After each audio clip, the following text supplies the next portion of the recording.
cargo de la moderación del taller a desarrollar el día de hoy. Bien, mientras vamos esperando que los demás compañeros se conecten, vamos a proyectar unos videos. Por favor, apagar su micro y su cámara para una mejor conexión. Gracias. Adelante, compañero Ayrton.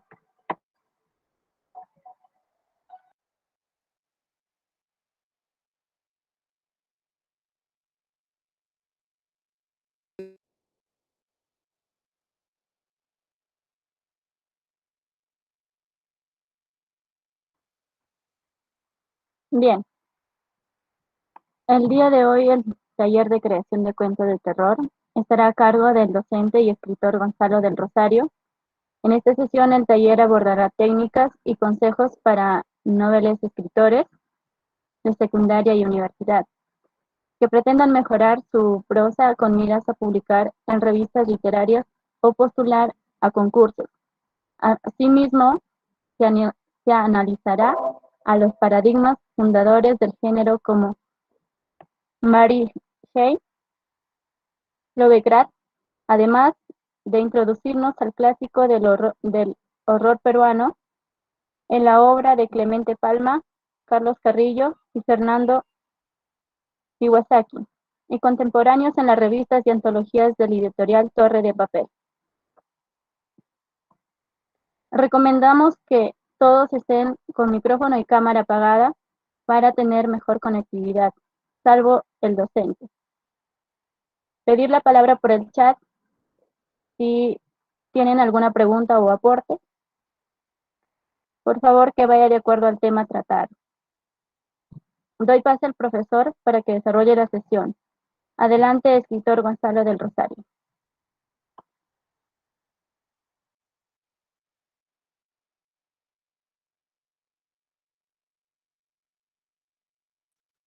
Ya está, ¿qué tal? ¿Me copian? ¿Qué tal? Buenos días con todos. ¿Sí se escucha? ¿Se escucha todo bien? ¿Sí? Ya, Sí, sí lo excelente, escuchamos, adelante. excelente, excelente. Bueno, voy a comenzar a compartir acá una pantalla, ¿sí? ¿Qué tal? Mi nombre es Gonzalo de Rosario, soy escritor, docente de literatura, autor de este libro, Cuentos para quemarse, está en varios planes lectores de colegios, y este libro Caleta que ha salido este año, 2020, Infausto 2020, de pandemias, y que hablan cuentos también de terror, fin del mundo, cuestiones así. Y esta novela llamada Vente en mi muerte, que es una novelita zombie, ambientada en la UNT, que también ha tenido por ahí su acogida, sobre todo por Dima. Bueno, quería comenzar hoy agradeciendo también aquí al Centro de Estudios, Huayna Calpa, ¿no? Y que realmente qué bacán que estén apoyando y que toda la gente que está conectada aquí, realmente tan temprano para todos, sobre todo siendo sábado, bueno, no tan temprano, pero muchas gracias por estar aquí. Vamos a hablar un poco de terror, de libros, vamos a dar algunos consejos, una introducción principalmente. ¿Sí? Antes que nada quería mostrar después, comenzar a compartir acá una, en una ventana, ¿sí? Aquí está. Espera,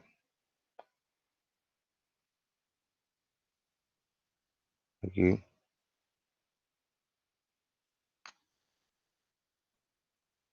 ya está. Bueno, esta primera parte quería compartirla, ¿sí? Aquí está. ¿Qué tal? ¿Ven esto? ¿Están viéndolo? ¿La pantalla?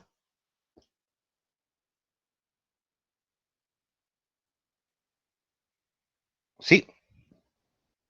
Sí, profesor, sí se ¿Sí observa. se ve todo? Ya, excelente. Consejos sencillos para escribir cuentos de terror.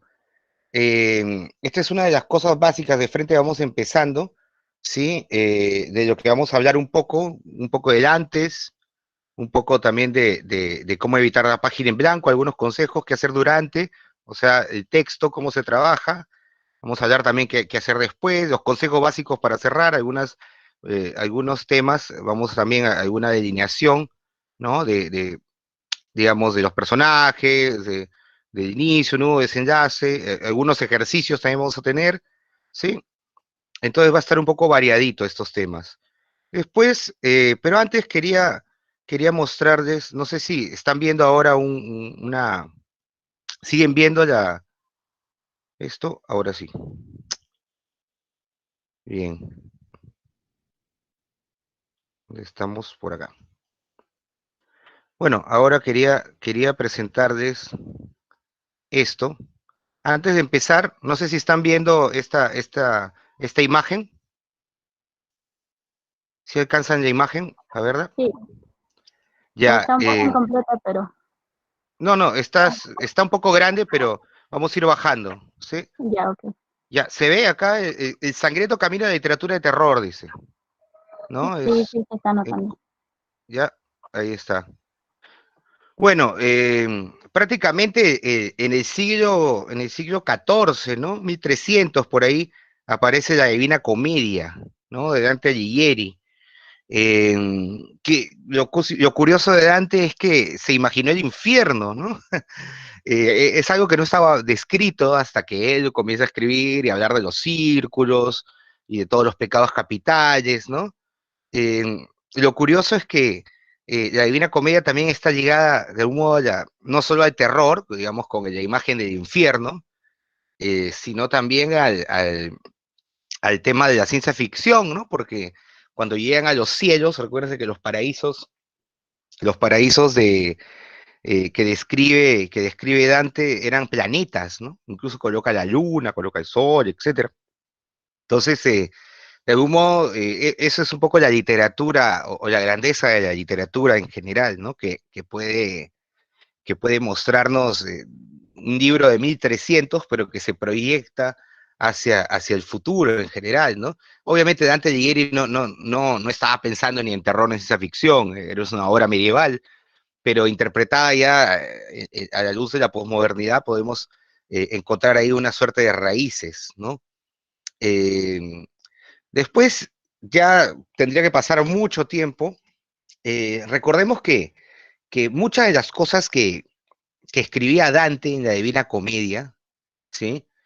Mucha de la gente en ese tiempo lo creía real, o por lo menos, digamos, la gente que no tenía acceso a grandes conocimientos, que eran pues la gran mayoría, ¿no?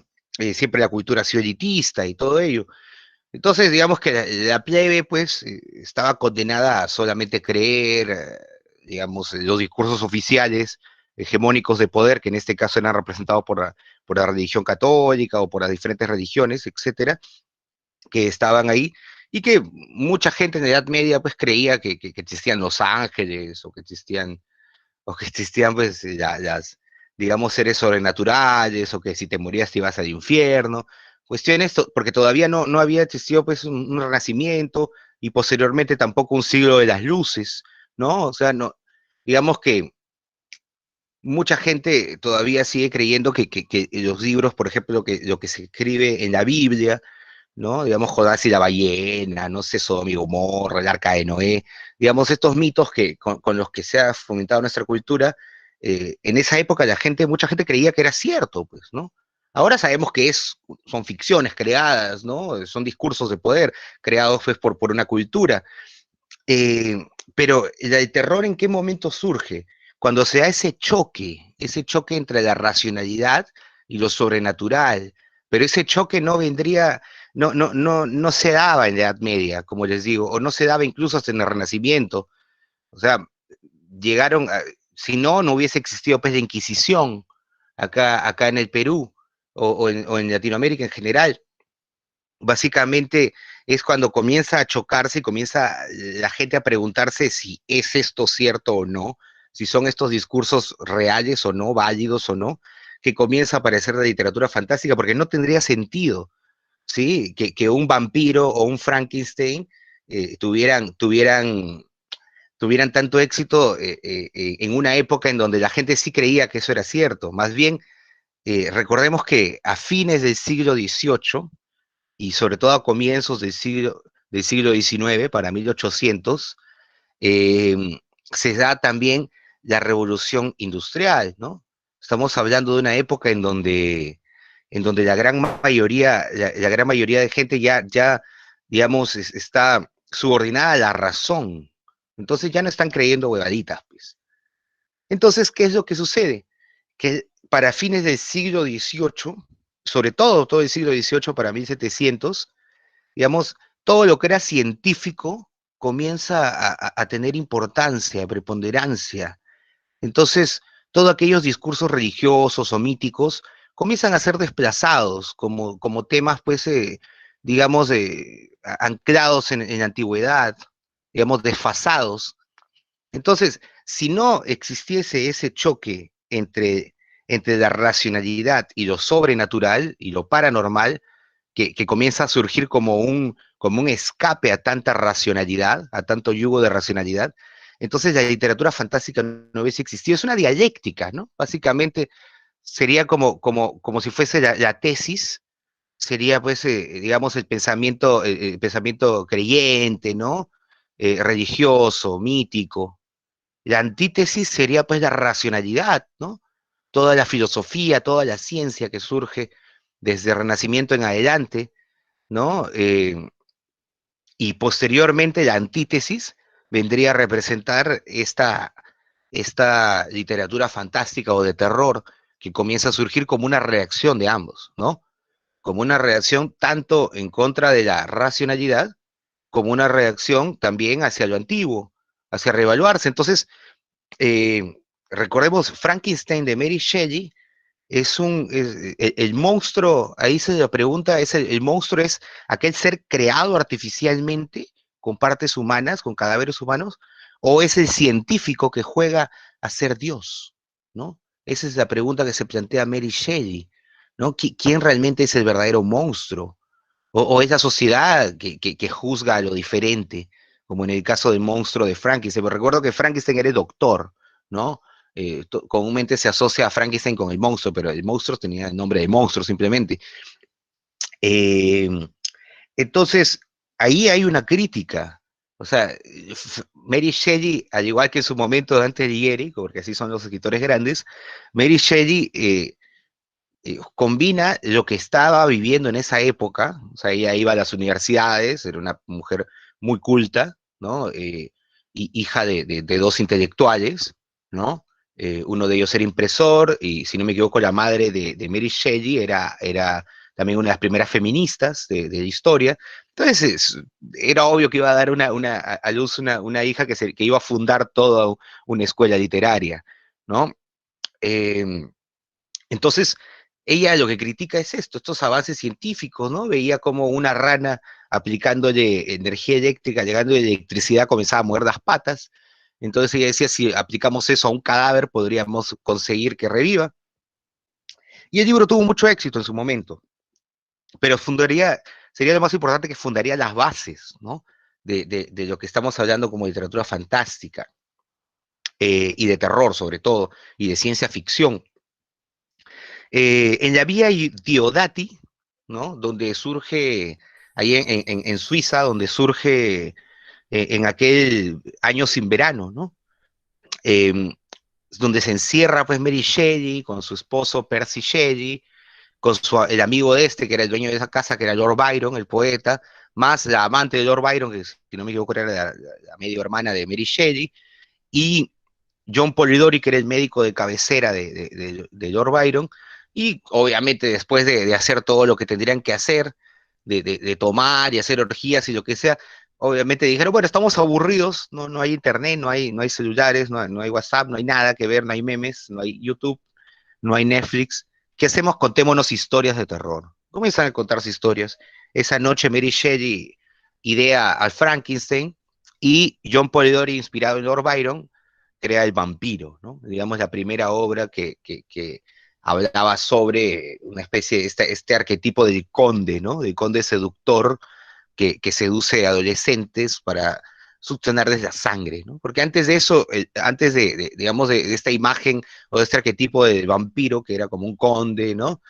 Una persona adinerada, ¿no? Entonces, y poderosa. Antes el vampiro pues era como un espectro, nada más que entraba a las tumbas y comía cadáveres, ¿no? Como un ghoul casi. Ese mismo arquetipo es el que toma Drácula, Bram Stoker, ya a fines del siglo XIX, ¿sí? Y obviamente lo lleva lo lleva a su máxima expresión, ¿no? Al, digamos, a lo que se ha venido imitando en general ya, a partir de entonces. Eh, pero claro, en el siglo XIX se combinaban las creencias, digamos, ancestrales, porque esto de los vampiros, o de los licántropos, hombres lobo, o de los muertos vivientes, los revenants, los zombies, son tradiciones, son creencias muy antiguas, muy pasadas. Algunos dicen que el primer zombie es Jesucristo, ¿no? Porque, digamos, resucitó al tercer día, ¿no?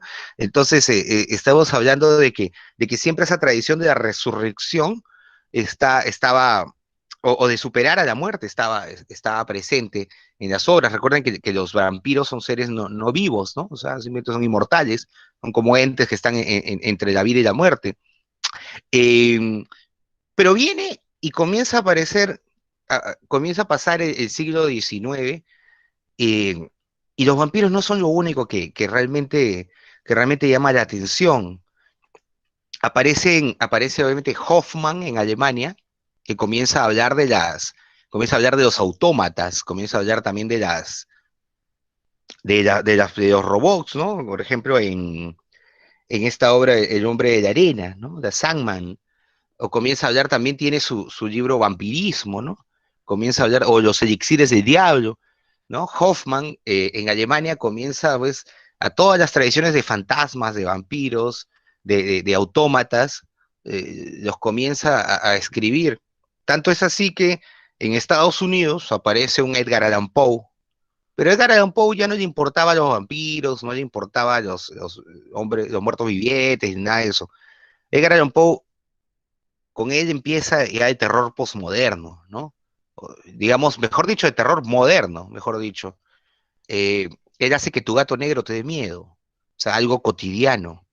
Para él, los asesinos, los monstruos, no necesariamente tienen que ser sobrenaturales, ¿no? Puede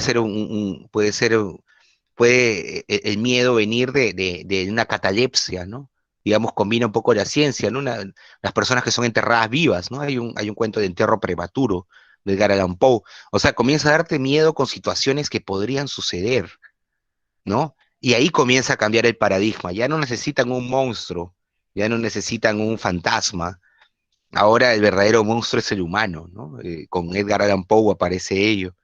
Y no sé si sus contrincantes, rivales o principales críticos, Robert Louis Stevenson, idea también otro tipo de monstruo, el extraño caso de Dr. Jekyll y Mr. Hyde, volviendo a retomar o retomando ya la ciencia, para contar una historia de terror, una historia fantástica, una historia extraña, ¿no? Aparece este Dr. Jekyll que tomando una pócima se vuelve Mr. Hyde, un monstruo que es asesino, ¿no? Que obviamente no es más que él mismo. Entonces, lo que Stevenson nos decía es que el monstruo ya no necesariamente tiene que ser un vampiro, un Drácula. El monstruo, el mal está dentro de nosotros, ¿no? Es la duplicación, el doble, ¿no? Justo sobre el doble también habla Edgar Allan Poe en El Gato Negro, ¿no? Perdón, bueno, El Gato Negro es una forma de doble, pero principalmente en William Wilson y en el cuento de las montañas escabrosas también, ¿no? Que comienzan a aparecer otro tipo de monstruo, ya, que es el monstruo del doppelganger. Ya no es que te da miedo un vampiro, un hombre lobo, ya no es solamente un gato negro. Ahora el monstruo eres tú mismo, ¿no? Encontrarte a ti mismo caminando por la calle. Era una especie de los miedos que también surgían y que después serían explicados ya con el psicoanálisis en el siglo XX. Sí, estamos acá. Creo que se nos ha, a ver, bueno, dejé de compartir, ¿no? Sí, sí, Sí, sí, ya, Sí, bueno, profe. ese es un poco como una introducción, un poco a los miedos que inundaban, digamos, el siglo XIX, ¿sí? Un poco de los miedos que se desarrollaron en ese momento, ¿no? Quería, quería concluir aquí esta imagen, ¿sí? Eh, Antes de pasar a lo siguiente. Sí, acá está. Quería concluir. Sí, lo vemos de nuevo acá. Estamos viendo, ¿no? Ya. Eh, Sí, sí, sí, está bien. para el siglo XX, o sea, ya digamos que después de Edgar Allan Poe, de Stevenson, de Mary Shelley, de Bram Stoker, para el siglo XX ya comienza otra cosa, otro mundo, porque recordemos algo, para el siglo XX empieza con las guerras mundiales, la primera y la segunda, y las revoluciones, entonces, básicamente el mundo ya de por sí se volvió completa y absolutamente monstruoso, terrorífico, siniestro, ¿no? Ya no tenías que recurrir a un vampiro para morir, te metían una metralleta, pisabas una mina, te bombardeaban la ciudad, entraban los tanques, te metían un campo de concentración. Entonces, ya ¿qué te podía dar miedo un vampiro, un muerto viviente, un gato negro? ¿No? La misma realidad se volvía, pues, de por sí inquietante, ¿no? Extraña. En ese mismo contexto aparece este señor llamado H.P. Lovecraft, ¿no? Que es uno de los fundadores digamos, del horror cósmico. Él ya vuelve y retoma el tema de los monstruos, pero las descripciones que él hace pues, son monstruos de otras dimensiones, digamos, de otros, con cultos casi como demoníacos, ¿no? Cultos ocultos, sociedades secretas. Digamos que Lovecraft trata más bien de alejarse de toda la realidad que está viendo el mundo, y él crea su propio mundo, crea sus propias historias, ¿no? Lovecraft es un autor de culto, recordemos esa obra de Necronomicon, o la llamada de Cthulhu, ¿no? Que es este monstruo Cthulhu que es como que con tentáculos. Seguramente alguno de ustedes ha visto esta serie Ricky y Morty. En el intro sale pues, que lo persigue como un monstruo con tentáculos al final, antes de que acabe el intro, y a ese se supone que es Cthulhu, o la representación más tradicional. Pero si por un lado estaba Lovecraft, ¿no? Por el otro, Lovecraft es norteamericano, por el otro tenemos a Kafka, que no está acá. Kafka es el otro autor que comienza a dar el arquetipo de lo que vendría a ser el siglo XX en la literatura de terror y literatura fantástica, o lo que posteriormente le llaman el horror o lo fantástico posmoderno, ¿no? Porque en Kafka, digamos, en la metamorfosis, el monstruo ya no vendría a ser el malo, ¿no? O sea, más bien es una víctima, ¿no? Es un hombre que despierta convertido en un monstruoso insecto y no sabe qué ha pasado con su vida, ¿no? Entonces, y el hombre, en vez de asustarse porque tiene 8 patas así que se mueven y un caparazón, como si fuese un coleóptero, el hombre está asustado porque va a llegar tarde al trabajo, ¿no? Entonces ya va cambiando la idea de la noción de los miedos, ¿no? El hombre está asustado por lo que va a decir su familia cuando lo vea convertido en un monstruoso insecto. No está asustado porque es un insecto, está asustado por todo lo que va a suceder alrededor, porque va a llegar tarde al trabajo, porque su familia lo va a rechazar, y al final, ¿quiénes vendrían a ser los monstruos? La misma familia, ¿no? Al ver que Gregorio Samsa ya no les era útil, ya no podía trabajar y más bien se volvió una carga, terminan pues por volverlo un ser obsoleto y terminan pues abandonándolo y matándolo y muriendo, ¿no? Hay una parte donde incluso el padre le tira unas manzanas en el caparazón, ¿no? Es una parte muy dolorosa, muy triste. Entonces, el monstruo aquí ya no es el que te come y te mata, sino más bien el monstruo, una vez más, lo ratifica, como ya lo dijo Poe, como ya lo dijo Stevenson, y como lo confirma Kafka, el monstruo es el humano, ¿no? El mismo ser humano frente a ello, ¿no? Y pasando un poco ya esa es la primera mitad del siglo XX, ¿no? Eh, Pasamos a la segunda mitad del siglo XX y ya entramos a la época de asesinos, de psicópatas, de entes. Quizás el autor más importante y que hasta nuestros días es Stephen King, ¿no? Que todo el mundo ha visto, seguro, las películas, las adaptaciones al cine que han hecho sus obras, ¿no? De Carrie, The Shining, ¿no? Misery, ¿no? It, ¿no? El payaso It, ¿no? Pet Cemetery, ¿no? El cementerio de mascotas, etcétera. Tantas obras que aparecen y que ya nos revela pues otro tipo de monstruosidad, ¿no? Digamos, darse cuenta que el terror ya es lo más comercial que puede haber, ¿no? Entonces, si vemos desde la antigüedad del siglo XIX, digamos, desde la modernidad del siglo XIX, el siglo XX, podemos concluir que digamos, las literaturas o la evolución de las literaturas de terror, fantásticas o de ciencia ficción han ido acorde al desarrollo histórico de la humanidad en general, sobre todo en estas partes, ¿no? Creo que eso es algo que sería importante destacar en un inicio, ¿no? Eh, esa es esa es una de las cosas que les quería mostrar en un comienzo, como para hacer una especie de recapitulación, ¿no? Para ver dónde estamos pisando, en qué tipo, en esta bibliografía. Bien, ahora sí, quería pasar directamente por acá, a los cuentos sencillos, ¿no? Algunos consejos para poder, vamos viendo esta parte, compartir. Aquí está, ya lo ven esto, ¿no? ¿Sí está? Ya, Sí, se está compartiendo. ya. Entonces, consejos sencillos para el cuento de terror, algo así. Vamos por estas partes. Dice, bueno, primero, yo particularmente, al menos el estilo, yo siempre trato de plantearme un problema. ¿Qué quiero decir con este cuento? ¿Qué pretendo criticar? ¿O qué problema me aqueja? Un consejo que les doy a las personas que traten de escribir cuentos de terror es que busquen, háganse un psicoanálisis, pues, ¿no? Pregúntense qué fobia tienen, a qué le tienen miedo, ¿no? A las arañas, a las cucarachas, a las ratas, a la muerte, a los hospitales, al dentista.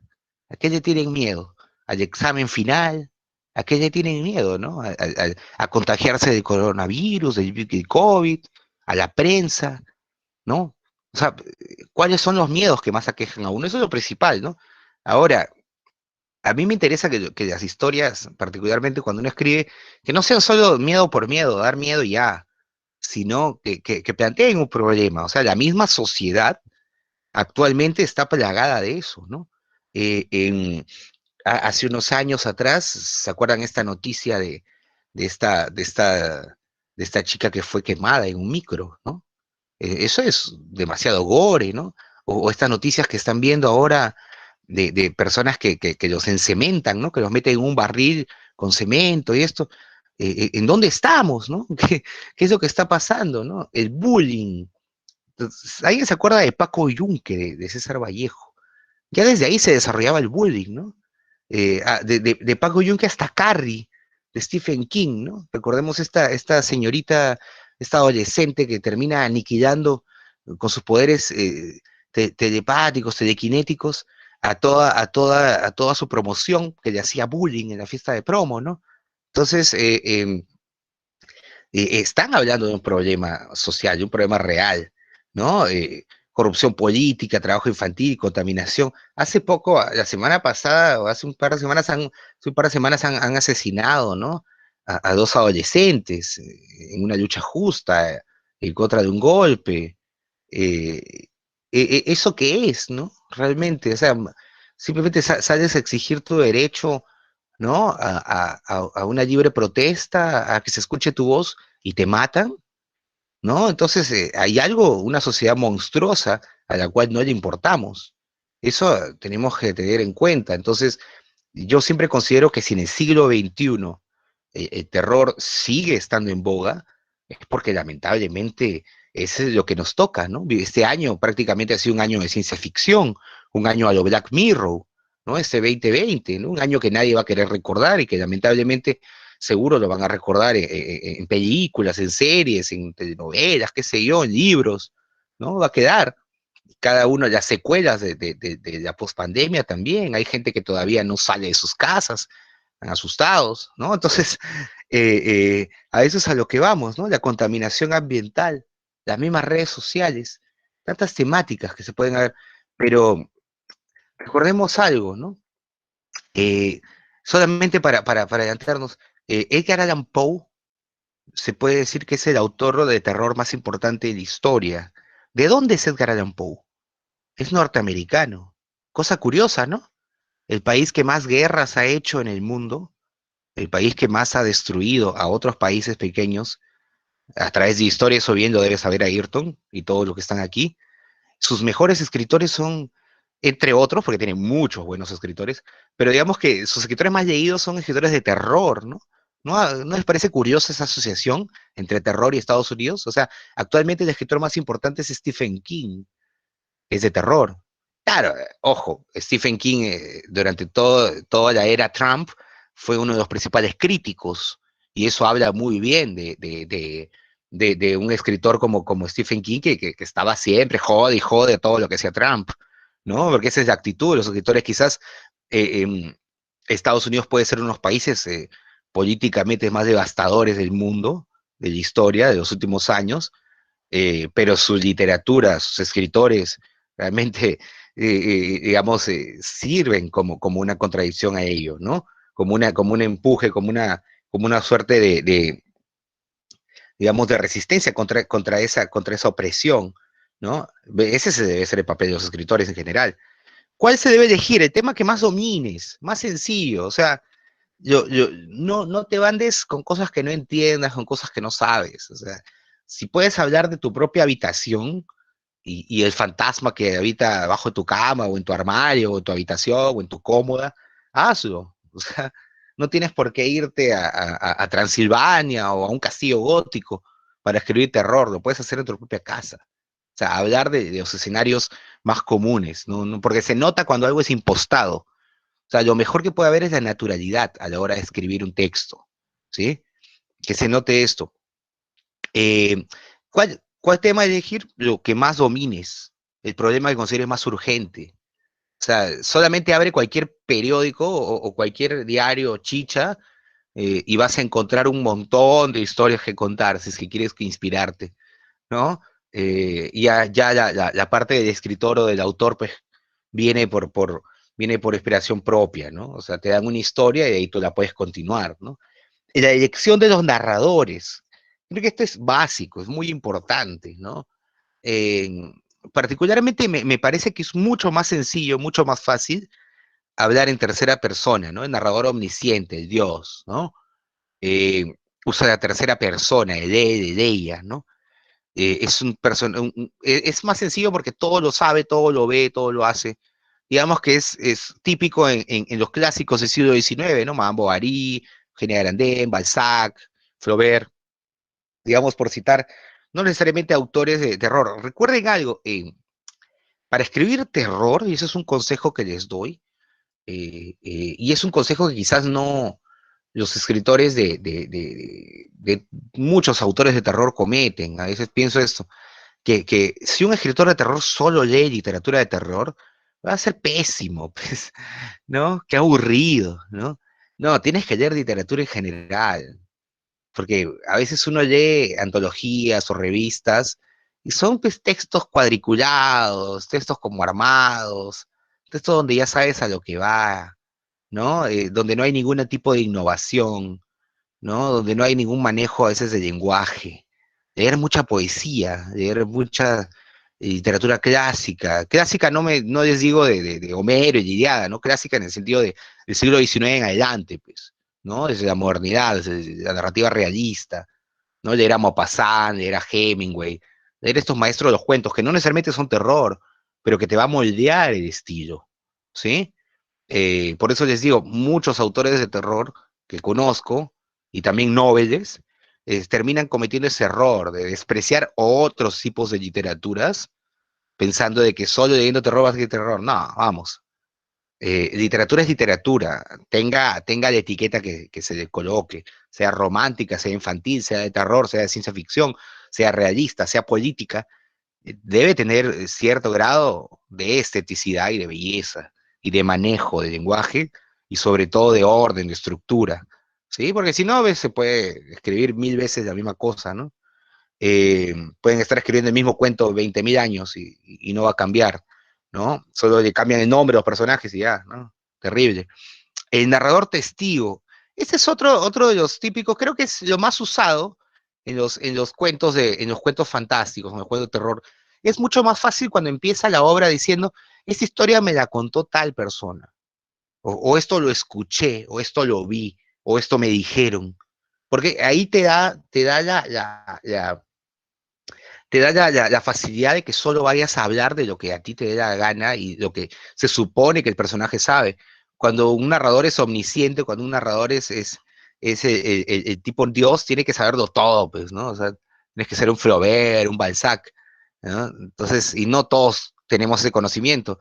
Por eso les recomiendo más usar el narrador testigo, ¿no? Que son más usados en las novelas posmodernas latinoamericanas. Le pueden encontrar el Detectives Salvajes de Bolaño, un libro que ampliamente recomiendo, o el Palacio de las Blanquísimas Mofetas de Reinaldo Arenas, otro autor que tienen que leer sí o sí, Reinaldo Arenas, de cubano él, y obviamente, bueno, seguramente sí lo han leído, Los Cachorros de Vargas Llosa, o sea, estas obras están narradas desde el punto de vista de los testigos, no necesariamente desde el punto de vista del protagonista, sino de cómo el protagonista era visto por los demás, por el resto, ¿no? Ahora, tenemos, y la clásica, pues, la gran mayoría de autores de terror o de cuentos de terror utilizan el narrador personaje en primera persona, ¿no? Que todo lo cuenta desde su subjetividad, ¿no? Monólogo interior, divagaciones, las malas intenciones, sueños, psicoanálisis. Recuerden, recuerden el extranjero de Camus, ¿no? El túnel de Sábato, ¿no? De frente del túnel dice, bastará decir que soy, ¿no? Juan Pablo Castel, ¿no? El pintor que asesinó a María Iribarne, ¿no? Entonces, desde de arranque nada más ya te cuenta y por qué llevó a esto, ¿no? Entonces, cuenta desde su subjetividad, desde su locura, ¿no? El guardián entre el centeno de Salinger. Seguramente algunos de ustedes habrán leído esta novelita, que es un clásico de la literatura norteamericana, y que se hizo mucho más famosa porque el asesino de John Lennon fue encontrado leyendo este libro, o lo tenía, ¿no? En sus manos, junto con el álbum Double Fantasy, el disco de Lennon, eh, cuando lo mató, ¿no? Entonces, mucha gente asocia a los magnicidas con esta novela. Si lees Guardián entre Centeno, después puede desencadenar algo en ti. Dice, si es que tienes el gen asesino, obviamente, ¿no? Yo lo leí varias veces y bueno, hasta ahora no pasa nada, pero bueno, termina escribiendo terror en todo caso. Eh, es importante la elección del narrador porque ello nos dará el tono y el estilo de la prosa. Si el narrador es un niño, no podría usar palabras difíciles. Si el narrador es un pandillero, deberá usar jergas para dar verosimilitud. Recuerden eso, o sea, la elección del narrador es importante en ese sentido, porque si por ejemplo, vas a describir a un choro o a un sicario y lo vas a colocar así, por favor, ¿me podría brindar su billetera para poder robarle a usted, señor? Es una cojudez, pues, no puedes hablar así, ¿no? Tienes que darle verosimilitud, ¿sí? Y lo mismo con un niño. O sea, si el narrador va a ser un niño o una niña, entonces, obviamente tiene que hablar con ese lenguaje sencillo, esas palabras sencillas. Incluso hasta ahí se podrían tener redundancias y muletillas, que son las que suelen tener también los niños, ¿no? Entonces, para darle verosimilitud, eso es lo principal. Eso es otro consejo, escuchar a la gente como habla. A mí me paltea cuando escucho diálogos donde dicen, por supuesto, ¿qué tal, amigo? Buenos días, ¿cómo estás? ¿Qué mierda habla así? Realmente, ¿no? Entonces, dar de verosimilitud al texto, principalmente cuando se escriba, ¿no? Lo cual no quiere decir que tengas que utilizar jergas y groserías, dependiendo, como les digo, de quién esté contando la historia, desde dónde te sitúas el yo narrativo, ¿no? Eh, la elección del escenario es otro de los consejos principales que también doy. Se debe elegir el escenario que más domine el autor para que las descripciones sean verosímiles. O sea, un cuento en un salón de clase, una cancha de fulbito, una casa en el barrio, en el pueblo. No. Si quieres puedes hacer otras cosas, ¿no? Pero yo prefiero los escenarios cotidianos, ¿por qué? Porque te da verosimilitud, o sea, son lugares donde podría suceder las cosas. Si estás en la universidad, si estás en un salón, quieres realmente dar miedo, hazte un cuento de algo que sucede en el baño de tu universidad, ¿no? Y vas a ver cómo la gente va a querer entrar o no a ese baño, ¿no? Si es que se lo toma en serio la historia. Eh, si se escribe un cuento fantástico de terror, hay ciertos lugares que facilitan la atmósfera, claro. Por ejemplo, los cementerios. Es clásico, ¿no? Clichés, ¿no? Típicos. Hospitales, las iglesias, ¿no? Los templos. del colegio, un colegio viejo, antiguo, ¿no? Una casa antigua, ¿no? Un pasadizo, el bosque, ¿no? Hay ciertos escenarios que ayudan también a tener digamos, lo que es la obra narrativa. Si se escribe un cuento de ciencia ficción, está pues la nave espacial, laboratorio, un planeta, una invasión alienígena. Ahora, ¿cómo evitar la página en blanco? Que es lo principal. A veces cuando uno tiene la idea, pero se sienta y no sale nada. Bueno, dice algunos consejos que he colocado acá. Para evitar la página en blanco, uno debería sentarse a escribir un cuento con todos los datos arriba resueltos y mejorados. Porque a veces te quedas en, uy, ahora, ¿cómo se llama ese señor? Ahora que, ¿en dónde lo mando? ¿A dónde lo llevo? O sea, mejor tener todo eso en la idea y de ahí sentarse a escribir. Es más sencillo, al menos para mí. Hay cuentos que pueden pasarse años en la mente, pero cuando se plasman en papel ya están listos, ¿no? Las novelas mentales que uno tiene, ¿no? Y que va contando y va escuchando. Ese era un método que decía Osvaldo Reynoso que tenía, ¿no? Que él sus novelas las tenía en su mente y que después de haber conversado con diferentes amigos sobre tal o cual, ¿no? Vueltas de tuerca en la trama, eh, obviamente decía, ya está la novela y se sentaba y la escribía y salía, pues, ¿no? Eso es un método, ¿no? Hay otros como, no sé, Vargas Llosa que se sienta todos los días, se supone él, o Stephen King, que ya son autores, digamos, profesionales que publican cada cierto tiempo diversas novelas, ya pactadas y programadas. Entonces, esas personas pues, se sientan todos los días como horario de oficina, ¿no? Son estilos, ¿no? Hay otro estilo que es el de Bukowski, ¿no? Que loco se la pasaba pues, escribiendo desde las 12 de la medianoche hasta las 6 7 de la mañana y durante toda la noche tomando, mientras tomaba, se ponía a escribir y tomaba sus vinos, ¿no? Su vodka, su cerveza, su whisky, y se quedaba toda la noche chupando y escribiendo, y todo el día dormía, pues, hasta las 2 de la tarde que se levantaba y volvía a tomar toda la tarde, y así, ¿no? Y de ahí descansaba un rato y de ahí volvía a tomar y a escribir, ¿no? Pero esos son métodos, o sea, no quiere decir que, me pongo a tomar y comienzo a escribir, no, pues eso es Bukowski, pues, ¿no? Esos son los beats, ¿no? No necesariamente, no todos escriben igual. Otras historias requieren comentario de tercero para cotejar puntos de vista con respecto a posibles enlaces o vacíos argumentales que la ceguera del ego nos limita a analizar con objetividad, ¿no? Siempre es bueno también encontrar a veces con ciertos amigos o amigas que son lectores o que son lectoras y darles también la obra, ¿no? Decirles qué te parece. A veces cuando no tienes por ahí la autoconfianza para ello, es importante recibir opiniones, ¿no? Y no molestar, sino picarse de ello. No someterse al peso de la página en blanco a menos que se tenga práctica periodística y desenfado para escribir, o si ya se ha creado un hábito diario de lectura, redacción, lectura y corrección. O sea, digamos, yo trabajé en prensa varios años y ahí no existía la página en blanco, o sea, ahí es como que hey, tienes que hacer tal o cual artículo o tal o cual revista o entrevistar a tal o cual persona y lo haces o no lo haces y punto. Ahí no hay página en blanco, simplemente te obligas a escribir. Entonces, las personas que han trabajado en periodismo, en prensa escrita, eh, eh, suelen tener esta práctica de escribir simplemente y después se corrige, se edita, ¿no? Ese es uno de los consejos que siempre doy, ¿no? Que escriba nada más. Después se corrige, después se edita, pero principalmente es mejor tener algo que editar a una página en blanco que rellenar, ¿no? Así de sencillo. La inspiración sirve, pero no siempre llega y no a todos. Así que el mejor consejo para escribir es ponerse a escribir y punto. Tan simple como eso, sin miedo al error ortográfico o a la falta de coherencia, no quedarse pensando en el título o los nombres de los personajes hasta que una vez haya finalizado el primer borrador. Solo avanzar, escribir sin detenerse, que fluyan las ideas y sobre dichas palabras comenzar a editar. A veces, si no tienes el nombre, a veces te quedas pensando el nombre de cual o tal personaje. Pon personaje uno, personaje 2 o hombre uno, hombre 2, mujer uno, mujer 2, punto. Protagonista, pon antagónico, y después ya le cambias el nombre, porque al final son estructuras todo. Después ya lo comienzas a embellecer, pero principalmente que la historia esté hecha. A veces uno se queda, en el primer párrafo no pasas, porque tratas de buscar hacerlo perfecto, no. Avanzar nada más, ese es un consejo.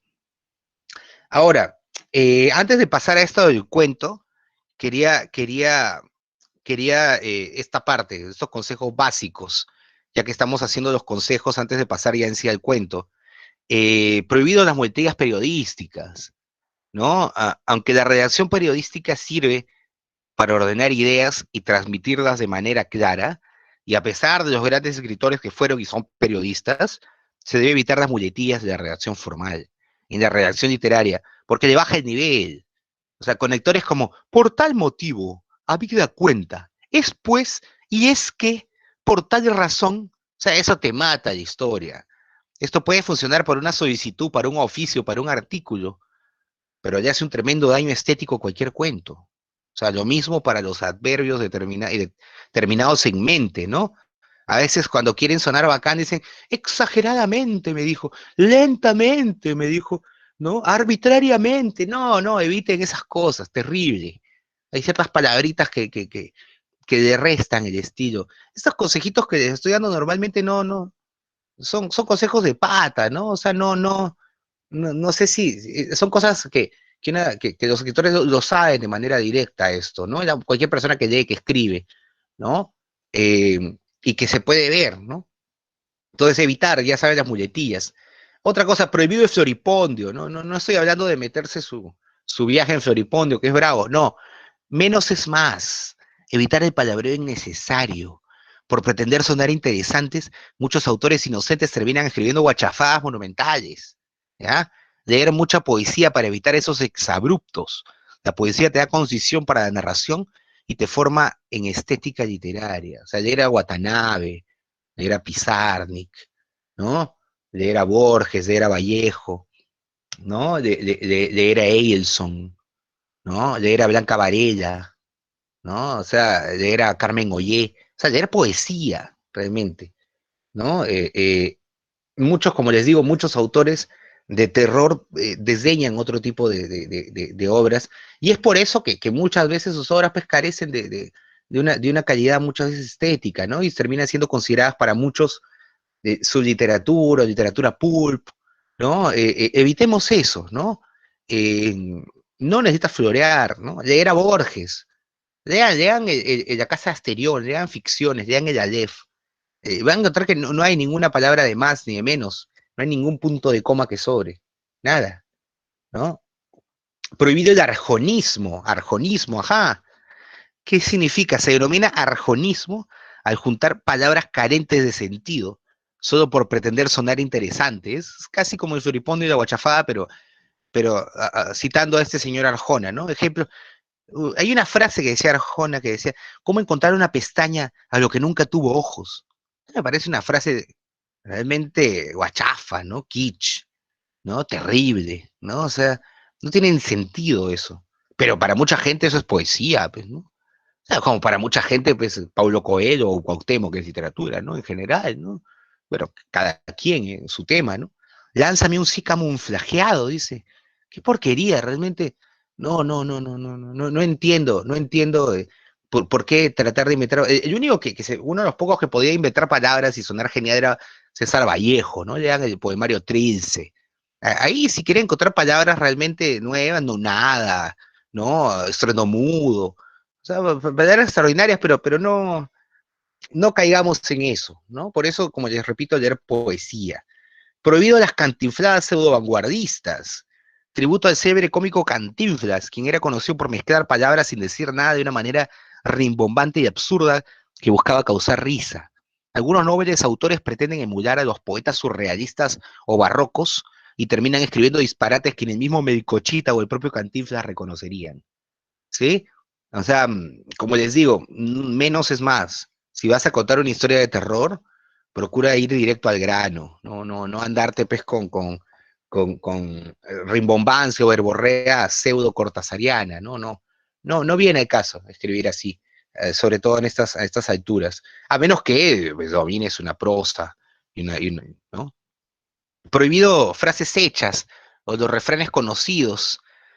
Por favor, evitar las frases hechas, ¿no? En los textos, ¿no? Evitar frases trilladas tipo el cielo azul, la noche oscura, bella como una diosa, mi madre es una flor, te amo hasta las estrellas.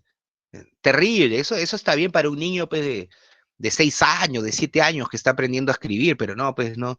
Ya si alguien de más de 18 años escribe ese tipo de cantinfladas, no, mejor borrar, ¿no? Guardar de laptop y ya. No, no, no, no.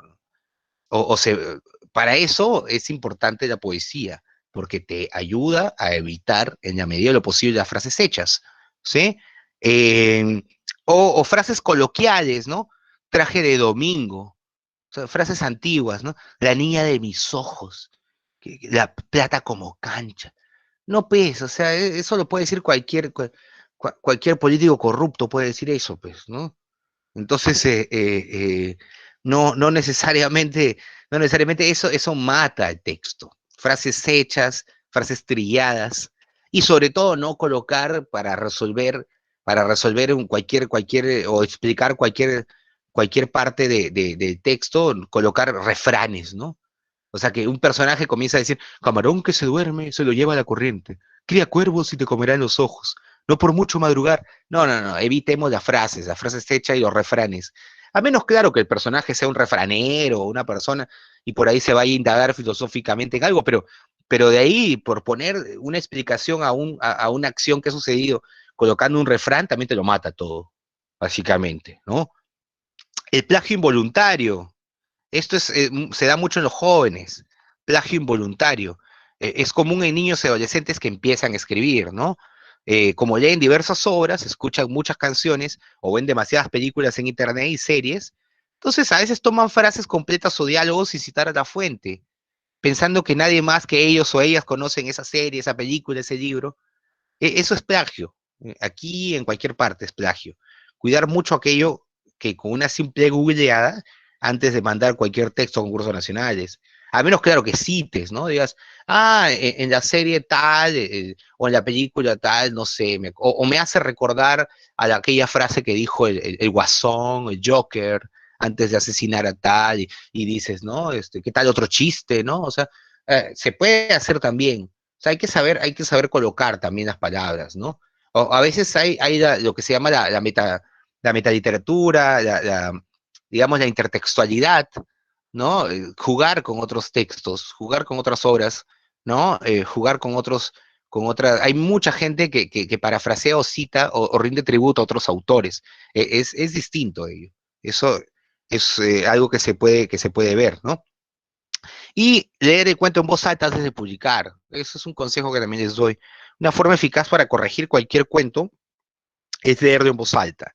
Si funciona, o sea que carece de cacofonías y retuécanos innecesarios, o sea que combinación de P's, combinación de S's, ¿no? De esos sonidos así de B, de S, de R, ¿no? Por eso que suene bonito en vivo, ¿no? Pero en especial dice que pausas y acentuaciones que presentan una rítmica interna, saber colocar los puntos, las comas, ¿no? Pero en especial si no te da vergüenza leerlo en vivo. Al parecer el cuento ya estaría listo si lo puedes leer en voz alta, básicamente, ¿no? Esos son algunos de los consejos. Ahora sí, quería pasar a analizar. Este es algo sencillo, eh, de consejos un poco para escribir el cuento, ¿sí? El primer párrafo tiene que ser el más resaltante. Apúntense bien esto, o sea, de arranque, comiencen colocando algo que te llame la atención en el cuento, llamar atención del lector de arranque, ¿no? En un cuento de terror, aquí hay una fórmula. Nadie quiere perder el tiempo con algo aburrido y repetitivo. O sea, hay gente que comienza describiendo el escenario, ¿no? En una casa vieja y oscura, en la noche, la luna llena, y los lobos aullaban. Qué aburrido, realmente, ¿no? No, no, no, no, no describan, de frente una acción, lugar y acción, punto, se acabó. Vamos al grano, diversión, ¿no? Veamos un ejemplo básico de un cuento de terror, ¿no? Inicio. El cuento debe llamar la atención desde la primera línea, imágenes fuertes, imágenes. Si es un cuento de terror, denle imágenes. Recuerden algo, la literatura de terror, a diferencia del cine o las series de terror, tiene que desarrollar, tienes que ver lo que estás escribiendo, ¿sí? Porque las imágenes del cine, los dibujos animados o la televisión, eh, pues siempre van a superar, pues, a lo que puede hacer. Es mucho más fácil asustarse con un payaso It en la pantalla que leerlo, ¿no? Donde requieres más concentración. Entonces, por eso evitar, como les digo, esas verborreas, ¿no? Y aquí coloco, dice, Luz finalmente abrió los ojos. Ahí hay una acción. Finalmente abrió los ojos. ¿Qué pasó antes? O sea, ¿estaba soñando? Ni un momento he dicho que estaba durmiendo, ¿no? Podrían haber pensado, Luz estaba dormida, ¿no? No, Luz finalmente abrió los ojos. Hay formas de decir. Había sido difícil, pero no soportaba más aquel olor. Ya, ya te colocó una primera imagen, ¿no? Olor, ¿qué olor de qué? Es una chica, no dice que la chica estaba durmiendo, pero lo inferimos. Luz finalmente abrió los ojos. O sea, había estado durmiendo, los había cerrado, nadie sabe por qué. Había sido difícil. ¿Qué había sido difícil? Pero no soportaba más aquel olor, ¿no? Prendió su lámpara y unas moscas revolotearon, ¿no? Lo primero que haces, y curiosamente, el personaje aquí, mira, le he puesto luz, ¿no? Digamos, para que haya contradicción con la oscuridad. Prendió su lámpara y unas moscas revolotearon. O sea, esas moscas nos dan a entender que hay algo ahí putrefacto, pudriéndose, o algo cochino, ¿no? Un poco esta idea. Volvemos al olor. El hedor el hedor ya en el sentido de, para no colocar insoportable olor, el hedor la llevó a hurgar bajo su cama. Lo primero que hace es decir, mira, es tan sencillo como eso. No estoy colocando un castillo medieval, ni una sala de operaciones, es tu cuarto, una habitación. Así de sencillo. El hedor la llevó a hurgar bajo su cama, como un impulso instantáneo, solo para encontrarse con el cadáver de huesos, su pequinés, todavía sangrando y exhibiendo las vísceras llenas de gusanos. ¡Pra! Una imagen. En ningún momento hemos visto que alguien haya matado al perro, en ningún momento hemos visto que ha sucedido, simplemente es una niña que se despierta una noche, huele horrible su cama o su cuarto y observa bajo la cama donde salen unas moscas y encuentra a su perrito abierto, destripado. ¡Pra! Ya nos ofreció una imagen, digamos, grotesca en este caso, ¿no? Descripción del espacio, ya esa es la primera, digamos, el primer párrafo, ya nos describió una escena, ¿no? Una niña en su cuarto que acaba de descubrir que su perro ha sido asesinado, aniquilado, y de una manera horrenda. Descripción del espacio donde se desarrollan las acciones. Ahora ya cogemos al espacio, ¿no? Dice, mamá, ¿no? Llevamos el primer diálogo. Es una niña la que grita. Gritó Luz antes de salir veloz de su habitación. Entonces salió, lo primero que hizo, huir, pues cualquiera, ¿no? Es algo, te asustas si te vas, y más si eres un niño. El pasillo se le hizo inmenso en medio de la oscuridad. Hablamos, la clásica, ese es otro clásico cliché de las obras de terror en general. Siempre hay un pasillo, ¿no? Siempre hay como un umbral. Ustedes nunca han ido a una casa antigua y para llegar al baño han tenido que pasar por un pasillo oscuro, ¿no? Ese es un clásico, ¿no? Digamos, de terror. Porque igual uno psicológicamente siente que alguien te está agarrando, te está cogiendo, ¿no? Te sugestionas, ¿no? De pronto escuchó que una repisa cayó. Ah, recuerden algo, trabajemos mucho con los sentidos. Yo trabajo mucho con los sentidos, ¿no? Para darle, digamos, al cuento una especie de 3D o tres dimensiones, ¿no? Sonido. De pronto escuchó, ¿no? En medio de la oscuridad, ¿no? O sea, la vista. También cómo, qué sonaba por ahí, qué olía, cómo olía el lugar. O sea, mostrar eso, los sentidos ayudan a describir mejor, porque son mucho más humanos. De pronto escuchó como que una repisa cayó, como si un millón de vajillas reventaran sobre las losetas. Ahí aparece un primer símil, ¿no? O sea, como si un millón de vajillas reventaran sobre las losetas. ¡Trrraj! Se revienta algo, que se está cayendo un estante, ¿no? Un sonido muy fuerte en la noche. Antes de apurar el paso frente a los desesperados gritos de dolor en los que identificó la voz de su madre. Hasta el momento no sabemos qué está pasando, es una pesadilla, es un mal sueño, en ningún momento se describe, simplemente están sucediendo las acciones. Evitemos explicar, no es un texto académico para explicar caso por paso, ¿no? En la ficción tenemos que dejar ahí, que fluya nada más, como si hubieras puesto una cámara en medio de una acción y comienzan, pues, simplemente filman lo que hay, lo que viene, lo que te tocó. antes de apurar el paso frente a los esperados gritos de dolor en los que identificó la voz de su madre. Aparece ya un tercer personaje, ¿no? Primero es la niña, esta Luz, después aparece el perrito, este muerto, este tal Huesos, y de ahí aparece la madre. Ya. Ahora agrega un diálogo o monólogo interior que nos permita adentrarnos en la psicología del personaje y dejar un conector abierto para unir con la siguiente escena, ¿no? No debía haber venido. Es un monólogo interior, esta niña. Ahí ya entramos al cerebro de la niña, ¿no? No debía haber venido, pero no piensas nunca. Supongo que su conciencia le está respondiendo, pero no piensas nunca. O sea, ahí está hablando con ella misma. Yo sabía que algo raro pasaría. No, yo debía haberme quedado en casa. Qué miedo me da este lugar. Esto debe ser una pesadilla. ¿Por qué no funcionan las luces? ¿No? Todo eso es un pensamiento, un poco para mostrarnos por qué no funcionan las luces. Esto nos da a entender, en ningún momento estamos diciendo la niña subía y bajaba el interruptor y no había luz alguna. No, no, simplemente con ese por qué no funcionan las luces ya te está dando a entender eso. O sea, evitemos las explicaciones innecesarias, como les digo, ¿no? Para ahorrar tiempo.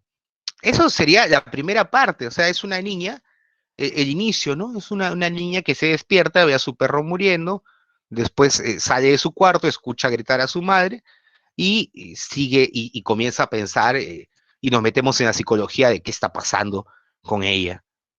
Eso nos lleva al nudo, digamos, se maneja por el suspenso, revelar pistas reales o falsas sobre los personajes y sus acciones, ¿no? En esta parte, eh, y aquí describimos, ¿no? Bajó las escaleras con cuidado. Entonces, al decir bajó las escaleras, suponemos que estaba en un segundo piso, ¿no? Se agarraba de las barandas porque sentía el suelo pegajoso, como si algo o alguien le impidiera avanzar. Era el miedo, la penumbra, sus sienes reventando, los pasos que se volvían más lentos y pesados, ¿no? Obviamente está describiendo cómo la niña va caminando. Al llegar a la sala, unas velas alumbraban en medio de la mesa y las paredes lucían manchas de sangre, como manos rasguñando la pintura reseca. ¿No? Entonces ahí vemos, ya bajó las escaleras la niña y estamos viendo alrededor, digamos, un escenario típico de terror o de alguna película clásica, esa paredes con sangre, ¿no? Es, digamos, un escenario cliché de terror. Al llegar a la sala, unas velas alumbraban, velas también, clásico, ¿no? Digamos, velas evocan la muerte, los cirios, un templo, una iglesia, ¿no? Un santo, algo, ¿no? Las velas alumbrando en medio de la mesa. Todo está en oscuridad y penumbra. Y las paredes lucían manchas de sangre como manos rasguñando la pintura reseca, ¿no? Es solamente para aumentar el escenario, básicamente, ¿no? Sus ojos buscaban la salida cuando la vio. ¿A quién vio? Era su madre vestida de blanco y sangre, en cuya mano derecha la hoja del cuchillo aún goteaba ensuciando la alfombra. O sea, ese es otro de los consejos también. Eh, si van a colocar de villano o de malo a una persona que normalmente es el villano o el malo, o sea, pones al monstruo, pones al Frankenstein. No, no, no, tratar de trastocar eso. O sea, se supone que la madre es lo más sagrado, ¿no? En ese cuento le estamos colocando como si fuese un villano. De algún modo que vamos a ir dilucidando eso. Eh, lo mismo podría ser, digamos, no irnos a lo cliché, ¿no? No irnos a que, el malo es el monstruo, es el feo, y lo bueno es lo sagrado, ¿no? Dios, el ángel, la madre, el niño bueno. No, colocar al revés. En este caso puede ser el niño el malvado, ¿no? El siniestro. Eso es lo que hace Fernando Iwasaki, o lo que hace el mismo Stephen King también. Entonces, trastocar eso, que los personajes no sean lo que parecen, por lo general. En este caso, pues es una señora que al parecer está desquiciada, ¿no? En esta parte debe describirse mucho más el entorno para dar una atmósfera lúgubre, ¿no? Por eso, obviamente, al llegar a la sala, unas velas alumbraban, las manos, la sangre, esto, ¿no? O sea, hay ciertas palabritas que te evocan ello. Y aquí comienza el diálogo, uno de los primeros diálogos, que nos da a entender cuál es la situación en la que están pasando. Quiero irme a casa, grita la niña, ¿no? ¿Dónde está papá? Y ahí viene eso.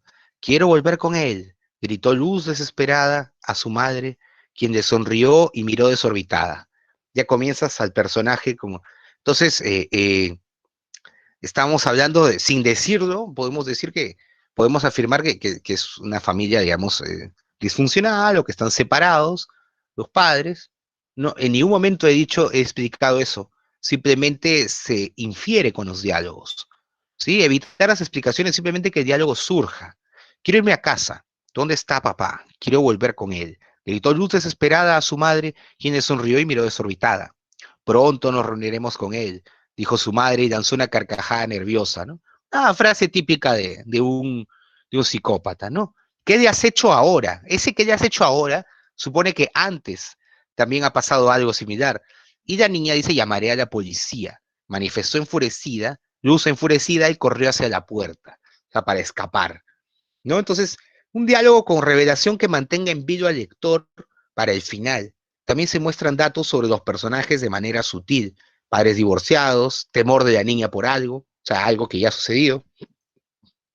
El final. El final tiene que ser lo más inesperado, ¿no? Jugar un poco con el lector a que intente adivinar. Hasta el momento no nos han dicho que esto está sucediendo, simplemente parece un escenario de pesadilla. No quiere saber qué es lo que está pasando. Esa es una pregunta, obviamente, no solo para la niña, sino también para el lector, ¿no? Es una pregunta con doble juego. ¿No quiere saber lo que está pasando? Preguntó la madre de Luz, y la niña responde, no, yo solo quiero saber dónde está mi padre y largarme de acá, respondió Luz, ¿no? Si quieres respuestas, las hallarás tras esa puerta. La madre, le dijo la madre, y el cuchillo aún reflejaba la luz de la calle, ¿no? Digamos un farol que por ahí está, ¿no? Y siempre estamos hablando que la descripción de la madre con este cuchillo. Entonces se debe mantener el video al lector. Cada parte del cuento será una ruta en falso para despistar sobre el desenlace, ¿no? Y aquí viene, Luz se dirigió con cautela hacia la puerta del armario, ¿no? O sea, le está diciendo esa puerta.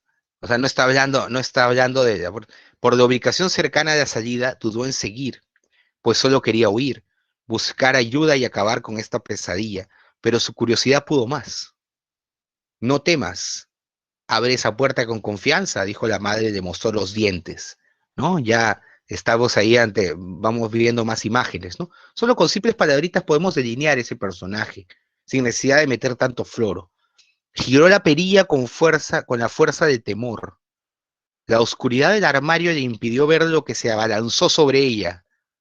Era Huesos, su adorado perrito pequinés, lamiéndole las mejillas otra vez y ladrándole alegre, mientras ella lo abrazaba sin entender nada. Ya está. Se acabó. Obviamente, ¿qué podríamos haber colocado al final, no? Se abrió la niña, o sea, en primer lugar, yo no abriría nada, yo me iría corriendo. Obviamente, pero porque siempre en las películas los personajes toman la opción equivocada, entonces abre la puerta del armario, o sea, yo no abriría eso, pero lo abres. A veces cuando estás en un sueño, cometes acciones, ¿no? Disparatadas, pero en este caso en ningún momento se ha explicado si es un sueño, es una pesadilla o qué está pasando. Simplemente la niña abrió la puerta y encontró de nuevo a su perrito, que la abrazó, el mismo perrito que en la primera escena había estado muerto, ¿no? Vemos que es un poco jugar con el doble, con el doppelganger, jugar también con el sinsentido, ¿no? No necesariamente tiene que ser todo explicadito, ¿no? Digamos, en la literatura fantástica, el efecto fantástico se da en la medida en que se transgreden las normas, las leyes, digamos, de la realidad fáctica en la que tenemos, ¿no? Entonces, si lo que se esperaba es que cualquiera podría haber puesto, abrió el armario y encontró a un monstruo que se abalanzó sobre ella y se la comió, igual que a su perrito, ¿no? Podríamos haber hecho eso, ¿no? Pero hubiese resultado pues ya repetitivo, hubiese resultado lo esperable, ¿no? En este caso, contra todo pronóstico, traté de darle como un final medio, medio cuasi feliz, ¿no? Porque este es parte de un cuento más largo, es un pedacito de una historia que tengo ahí dándole vueltas sobre pesadillas y estos temas. Pero el final tiene que ser lo más inesperado, ¿no? Intenten jugar con sus estudiantes, o bueno, con ustedes, los posibles finales antes de darle el suyo, que en teoría debe ser el más interesante que las propuestas, ¿no? Después, el mejor consejo para culminar el primer borrador de su cuento es leer, releer, corregir y pulir, ¿no? Los mejores escritores no se forjan tanto redactando, como corrigiendo y perfeccionando su propia obra. O sea, que pasen los años y uno, a veces los textos se terminan pues años, mientras uno va puliendo, corrigiendo. Cuando escriban un cuento, déjenlo macerar, déjenlo descansar un rato. Pasan unas semanas, pasan unos días, lo vuelves a leer y si te gusta, ahí está, ¿no? A veces, si no, lo cambias pues o lo dejas ahí, como quieras. Muchas veces la idea inicial varió de lo que al final se escribió. Es lo más sano, quiere decir que tu historia tiene vida propia. A veces tú escribes algo y dices, voy a escribir sobre tal cosa, sobre un muerto viviente, y terminas escribiendo sobre un zombie, sobre un vampiro, sobre cualquier otra cosa. Entonces, bacán, que la misma historia te lleve, ¿no? Que te deje fluir. Eso decía Saramago también. José Saramago decía eso, que él cuando se sentaba a escribir no, solamente tenía una idea inicial, como le pasó con Ensayo sobre la ceguera, que él estaba en su carro, en una parada de semáforo, vio un semáforo en rojo y se imaginó que se quedaba ciego. Y a raíz de eso dijo, ahí está la raíz de su novela, que fue su obra cumbre, ¿no? Ensayo sobre la ceguera. Entonces, a veces pasa eso, ¿no? Pasar de las primeras versiones a todo tipo de lectores, no solo quienes sean tus amigos, sino también desconocidos, y tanto gente de hábito lector como aquellos que solo escuchan reggaetón. O sea, eso es poco malvado lo que he dicho. No quiere decir, el último disco de Bad Bunny está bacán. Eh, pero en realidad, tratar de dar de tu historia a cualquier persona que pueda leer, o sea, si la persona más sencilla lo entiende, ya está el cuento, ¿no? El cuento no, eso lo decía también Ribeiro, ¿no? Los mejores cuentos son aquellos que los puedes repetir, que los puedes recontar, ¿no? Como las mil y una noches, ¿no? Como las historias clásicas, estos mitos clásicos. O sea, lo mejor cuento no es el que tenga las mejores técnicas, sino el que se te quede en la memoria y lo puedas repetir una y otra vez. Y este cuento me gustó, te lo cuento, te cuento la historia, ¿no? Entonces, un poco va por ahí, ¿no? Por eso siempre recurro a lo sencillo, ¿no? Los diálogos de los personajes tienen que sonar reales. Por eso es bueno escuchar mucho a la gente para tratar de captar diversas formas de habla coloquial que otorgará verosimilitud a tus personajes.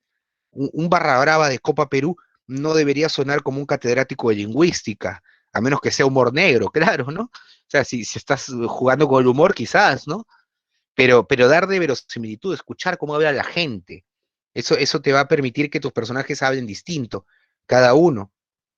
Eh, y ahora sí, para cerrar esta parte, quería leerles este cuento, ya un poco para ir concluyendo.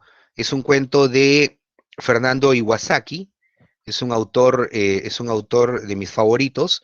El libro se llama Ajuar Funerario, lo recomiendo mucho, traten de buscar ese libro.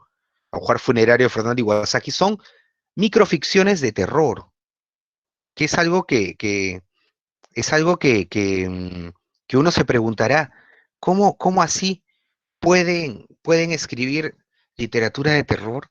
¿O puede un autor peruano, en este caso Fernando Iwasaki, que él reside en España, hace más de 30, 40 años, creo, no sé, está por España, eh, en Sevilla, y este libro Ajuar Funerario ha sido reproducido en no sé cuántas reediciones tiene. Yo recién llegué a conocerlo cuando estuve por allá por Barcelona, en las mismas clases, me acuerdo del profesor David Roas, ponderaba la obra de Fernando Iwasaki. En los círculos de literatura fantástica y de terror en los que estaba, también leían a Fernando Iwasaki. Yo simplemente había leído otras obras, no había leído sus cuentos, pero me dio la impresión de que algo importante estaba sucediendo, ¿no? Digamos que para ellos, para los españoles Fernando Iwasaki era parte ya de su tradición, ¿no? Como en su momento se apropiaron de Vargas Llosa, etcétera. Ahora es el caso de Iwasaki, ¿no? Sobre todo por el tema de terror, ¿no? Les recomiendo también leer a Mariana Enríquez, ¿no? Esta última novela es Nuestra parte de la noche y sobre todo sus cuentos de las cosas que dejamos en el fuego y los peligros de fumar en la cama, extraordinaria, ¿no? Leer a Mariana Enríquez también. De ello podremos hablar más adelante. Pero ahora quería leerles este cuento breve de Fernando Iwasaki que un poco revela lo que estaba contándoles, ¿no? Aquí veamos un poco más de calidad ya. Dice, se titula No hay que hablar con extraños. Dice, no hay que hablar con extraños. así me decía siempre mamá. Pero Agustín no era un extraño, porque todos los días me ofrecía caramelos a la salida del colegio. Además, cada vez que me llevaba a su taller me regalaba muñecas. Muy bueno era Agustín, me hacía cariñitos. Mamá me contaba historias bien feas de niñas que se perdían porque se las robaban las gitanas o el hombre de la bolsa. Yo sabía que las gitanas se llevaban a las niñas para obligarlas a vender flores, pero nunca supe qué te hacía el hombre de la bolsa. Con Agustín yo juego a que me toca y yo lo toco, y siempre gano, pues al final no se puede aguantar. Mamá es una miedosa porque dice que si hablo con extraños, seguro que no me vuelve a ver. En el taller de Agustín hay muchas cosas que cortan y queman y pinchan. También tiene un avión desarmado que un día servirá para volar e irnos de viaje. Por eso me puse el pañuelo mágico en la nariz, porque los aviones marean y tengo que acostumbrarme. Después ya no me acuerdo de nada. Una colonia bien fuerte, un sueño como regresando de la playa, y muchas cosas que cortan y queman y pinchan. A veces salgo del taller de Agustín y vuelvo al colegio, porque ahora nadie me llama la atención. Me gusta hacer lo que quiero y caminar de noche. Pero me da pena mamá, siempre mirando triste por la ventana. Le hablo y no me hace caso. Y entonces vuelvo al taller con mis juguetes de niebla. Seguro que si Agustín no fuera un extraño, mamá me volvería a ver, ¿no? No, entonces es un cuento siniestro, ¿no? Un cuento muy triste también, ¿no? Es curiosamente lo que les hablaba en un inicio. La problemática que está contando la historia, y ustedes se pueden percatar, es la de una violación, ¿no? Es la de un secuestro de una niña y la violación y muerte de esta niña, ¿no? Ahora, podemos suponer que es una niña porque, pues, acá habla de juega con muñecas, ¿no? Digamos, estamos hablando de es un cuento escrito hace como 20 años atrás o 30 años atrás, donde todavía pues estos estereotipos, estas cuestiones que están dándose no estaban tan establecidos como ahora. Entonces podemos suponer que una niña juega con muñecas. ¿No? En ningún momento está hablando la niña en primera persona de yo soy una niña ni nada, ¿no? Pero veamos desde el título, cómo concatena el título con la primera parte del cuento, ¿no? Este es un efecto también muy interesante que vuelve al lector partícipe de la historia y hace que el personaje salga también de la historia, como una historia en 3D, en 4D. Entonces tú lees el título y dices, no hay que hablar con extraños. Y el primer párrafo no es, había una vez una niña que no sé qué, no, es de frente, la niña dice, así me decía siempre mamá. ¿A quién le está diciendo ese así me decía siempre? Le está diciendo al lector, a la persona que está leyendo. Ahora, quien nos habla, y aquí viene la elección del narrador, ¿quién nos está hablando en este cuento? ¿Una niña o es el fantasma de una niña que ha sido asesinada y que es tan inocente y tan pura que no se da cuenta de lo que ha sucedido con ella? Lo cual vuelve todavía, convierte a esta historia todavía mucho más siniestra, ¿no? Porque la niña no sabe lo que le ha pasado, ¿no? ¿A cuántos personajes hay acá? Solo en estas tres líneas hay tres personajes. No hay que leer con extraños. Así ese me quiere decir yo. O sea, está hablando en primera persona la niña, el primer personaje. Mamá, el segundo personaje, su mamá. Y el tercero, que es el villano, ¿no? Que es el tal Agustín, ¿no? Era un extraño porque todos los días me ofrecía caramelos a la sede del colegio. Estamos hablando de una persona, es un pedófilo, ¿no? Además, cada vez que me llevaba a su taller, me regalaba, cada vez, ese cada vez quiere decir que no ha sido una sola vez, ha sido varias. Cada vez que me llevaba a su taller, me regalaba muñecas. Muy bueno era Agustín, me hacía cariñitos. Esos cariñitos, y ahí viene la parte, es abuso, obviamente, un abuso sexual. Obviamente, en esta parte, la niña no tenía idea, eso vuelve más, todavía mucho más triste ello. Recordemos algo, eh, la niña, al parecer, todavía no ha desarrollado pues, su pensamiento propio, ¿no? Mamá me contaba historias bien feas, mamá me contaba, ¿no? O sea, acá dice, en el tercer párrafo dice, también tiene un avión desarmado que un día servirá para volar de irnos de viaje. Eso de acá se lo ha dicho el tal Agustín. O sea, todo lo que la niña está explicando son tanto frases que ya ha dicho la mamá como frases que le ha dicho el villano. Entonces, podemos entender de algo, podemos entender cuántos años podría tener esta pequeña que no sabe realmente lo que le está pasando. ¿4, 5, 6, quizás? ¿No? Una niña de 7, de 8 ya sabe lo que está pasando.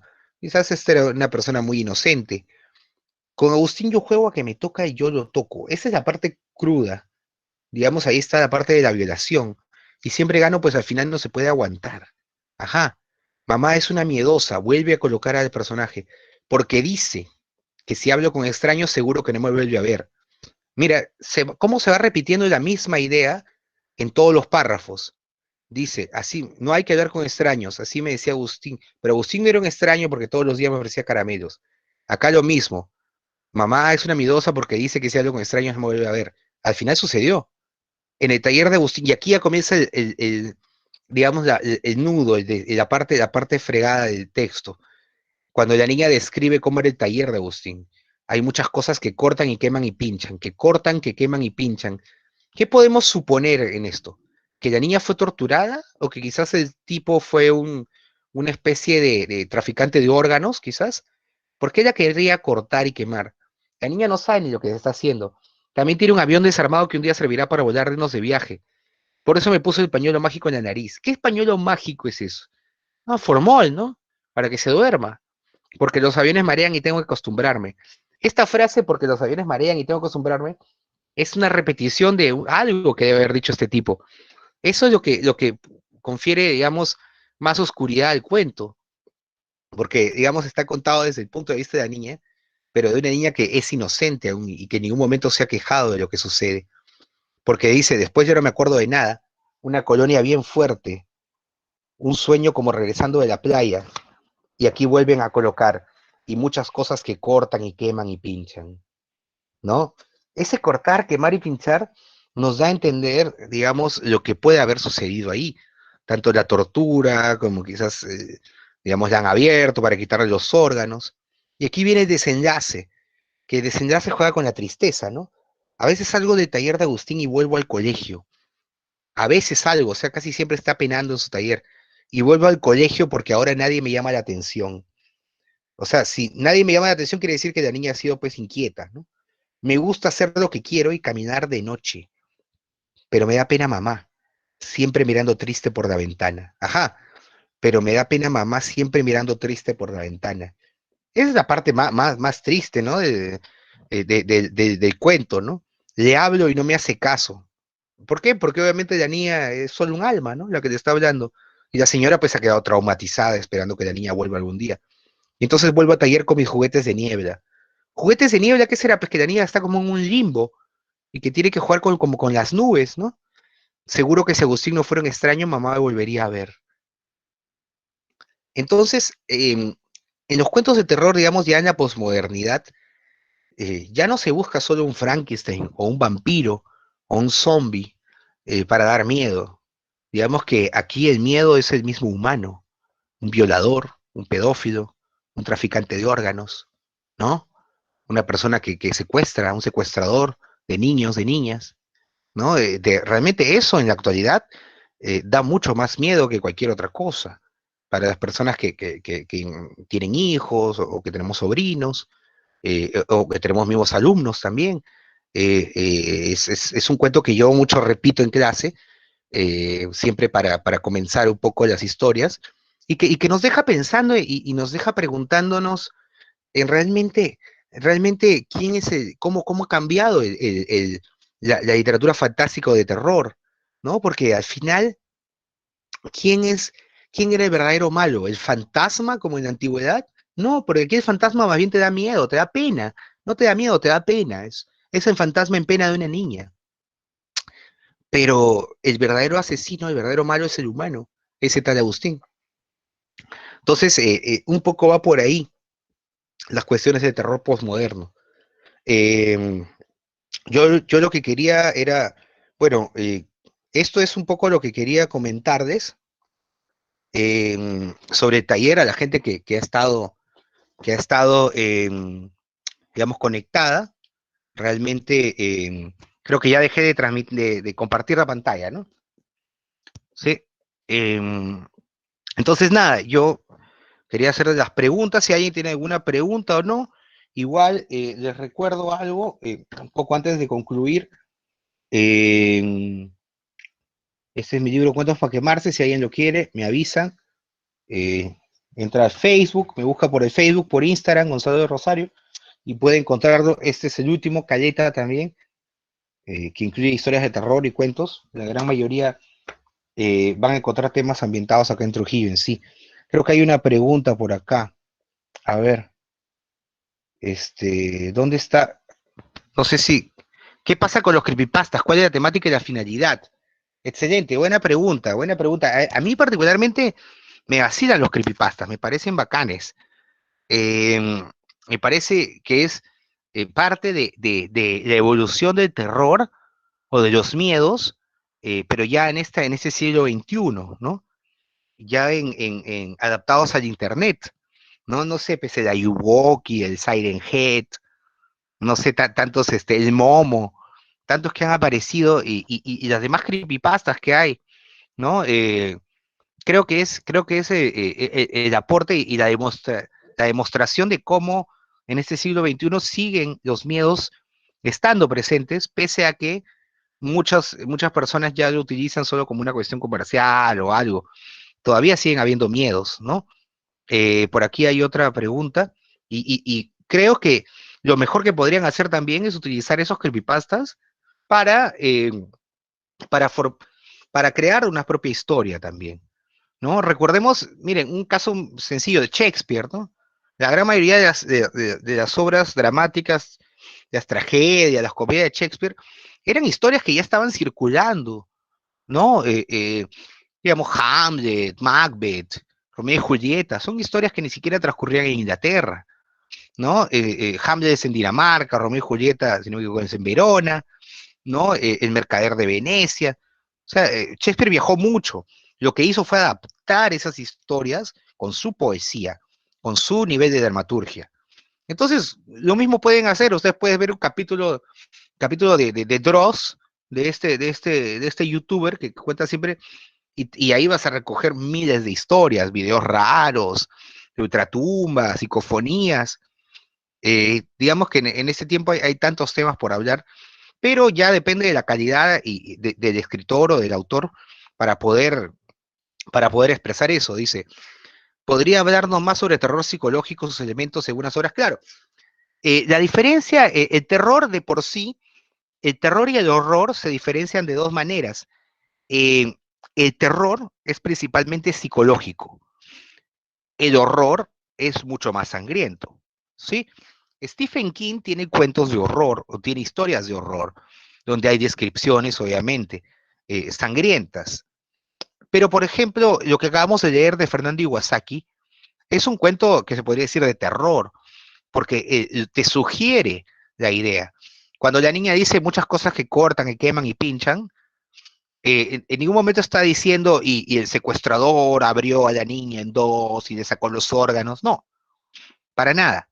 Entonces, digamos que terror psicológico, si quieres entrar, puedes entrar pues a Robert Bloch, puedes estar el autor de Psicosis, ¿no?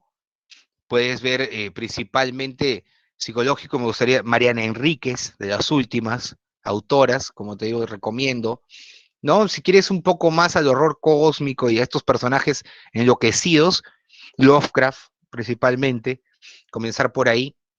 Yo me voy mucho a los clásicos, ¿no? En ese aspecto. ¿Cómo sería un buen uso de suspenso en obras y cuentos de terror? Eh, Principalmente de suspenso, como les digo, tratar de que no, de no contar las cosas de manera directa, no, quedarse, mantenerlo, ¿sí? Pero, por ejemplo, hay una obra llamada Sobreros y tumbas de Sábato, y dentro de Sobreros y tumbas hay una novelita incluida dentro que se llama El informe sobre ciegos. El informe sobre ciegos, para mí y para diferentes autores de Sábato, es prácticamente una novelita de suspenso, una novelita de suspenso incluida dentro de Sobreros y tumbas. Una novelita que perfectamente se puede leer muy aparte de la novela, o sea, no tienes que leerte las 400 páginas de Sobreros y tumbas, puedes leerte principalmente el informe sobre ciegos o buscarlo en internet y te va a dar una idea de lo que es el suspenso, o sea, de mantenerte en vilo, siempre con estos personajes paranoicos, esquizofrénicos, ¿no? Mucho tiene que ver con el trato de cómo se da al personaje. Por lo general, el suspenso se da con esta gente, pues, con este tipo de personajes mal de la cabeza. American Psycho, uff, vean la película también, ¿ah? Sí, pero en American Psycho entra ya la parte sangrienta. O sea, digamos, es un horror visceral ya eso, ¿no? Eh, ¿Cómo sería un buen uso de suspenso? Y American Psycho podría traer, claro, sobre terror y de horror. Alguno de ellos es más conveniente cuando se inicia la escritura de esa temática, dependiendo de lo que gustes. O sea, hay editoriales que publican horror visceral, tipo de Drag Cthulhu, por ejemplo, en Lima, o Pandemonium, que son editoriales que publican el horror visceral, un horror, digamos, sangriento, gore. Y hay otras editoriales tipo, no sé, Torre de Papel o el gato descalzo, qué sé yo, que se van, obviamente hacia una escritura mucho más de terror, digamos, psicológico, algo más tranquilo. Entonces, hay como esa división, ¿no? Entre quienes hacen una literatura más gore y quienes escriben una literatura más psicológica en cuanto al terror y al horror, ¿no? Entonces, ninguno en sí es mejor o peor, ¿no? Simplemente es cómo lo trabajes, cómo lo trates, ¿no? Eh, Les recomiendo mucho que lean este Juar Funerario de Fernando Iwasaki. Lo pueden encontrar en PDFs, en internet, si no, hay una versión en cómic también. Y él trabaja mucho esa idea de tratamiento narrativo de suspenso antes de llegar a las acciones. En cambio, por ejemplo, un autor como Carlos Carrillo, él sí es mucho más gore, ¿no? Mucho más sexual, mucho más erótico, horror erótico, ¿no? Lo mismo sucede con Jules Verne, con Jorge Torres, ellos son mucho más viscerales, ¿no? Un libro que recomiendo también, Epitafio, de Luisa Polín, es quizás el mejor libro sobre zombies que se ha escrito en el Perú, ¿no? Son cuentos sobre zombies. Este es el último libro de Carlos Carrillo, que también lo recomiendo, Códice Infame, que reúne sus cuentos de terror. Son autores peruanos estos, y obviamente hay una antología también interesante, se llama Somos Zombies, estos libros son últimos, que recién han salido este año. Es una antología a través de las 24 regiones del Perú, una plaga zombie que se desata por todos. Ahí me tocó Madre de Dios. Después, les recomiendo también ciertas antologías. ¿Se acuerdan? Esta antología de Diario Correo que salió, Sobrenatural, seguro algunos la tienen. Por ejemplo, es Pesadilla en Chacarilla de Fernando Iwasaki, ¿no? José Witch también es otro autor que tiene. Hace una alusión intertextual a Coppola, el personaje del hombre de la arena de Hoffman. Sandro Bocio Suárez también, que es como el más lovecraftiano acá de los escritores peruanos, ese también. Estos cuentitos, esta colección creo que es básica para iniciar en la lectura de autores peruanos. Este es uno de los libros que más me interesan, historias fantásticas de Stephen King. De Stephen King prefiero sus cuentos, ¿ah? En esta antología de historia de terror encontré un cuento llamado El Mono, de Stephen King. Si quieren saber lo que es el suspenso en sí, busquen ese cuento, El Mono, de Stephen King, que debe estar en internet, deben encontrar en Google. Estaba en esta antología de las mejores historias de terror, parte 1. En Trujillo, no sé si Oscar tendría esta, todavía tiene Cuentos de la Oscuridad, una antología de terror del siglo XIX también, que hizo Editorial Oren, acá de Trujillo. Y como siempre, insuperable, o sea, Edgar Allan Poe, más nada, o sea, es prácticamente el autor, ¿no? Esta es la edición de Alianza Editorial, ¿no? De los cuentos, ese se tomó uno, traducidos por Cortázar, ¿no? Por Julio Cortázar. Un poco y si quieren temas mucho más teóricos quizás, hay dos autores muy interesantes, uno es Elton Honores, La División del Laberinto. Estos son ensayos, es un libro de ensayos sobre la literatura sobre vampiros, sobre zombies, literatura de terror en el Perú, para que puedan conocer. Esto sobre ciencia ficción, Fantasmas del Futuro, también es un libro de Eton Honores, que es, digamos, el crítico de ciencia ficción y terror más importante acá en Perú.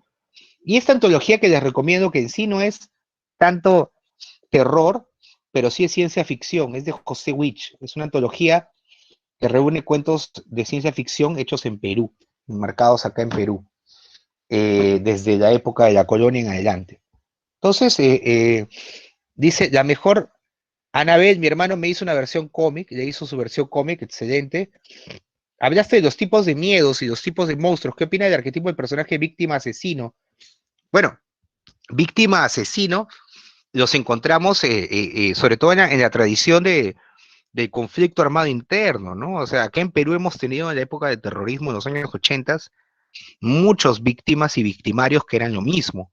Entonces, por ahí podría pasar eso, ¿no? Gente adolescentes que obviamente fueron llevados y llevados a Ayacucho, eh, y que terminaron pues violando, violentando o asesinando personas, pero ellos también eran una víctima, ¿no? Porque, digamos, los obligaron muchas veces a hacer esto.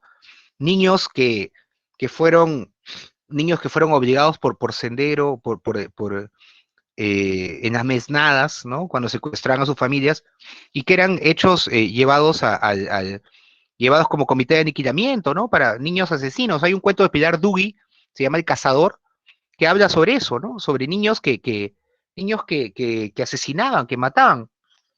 Entonces, creo que va por ahí, ¿no? Hay las historias, sobre todo el conflicto armado interno de Perú, leer Los Rendidos de José Carlos Agüero, leer Lurgio Gavilán, La memoria de soldado desconocido.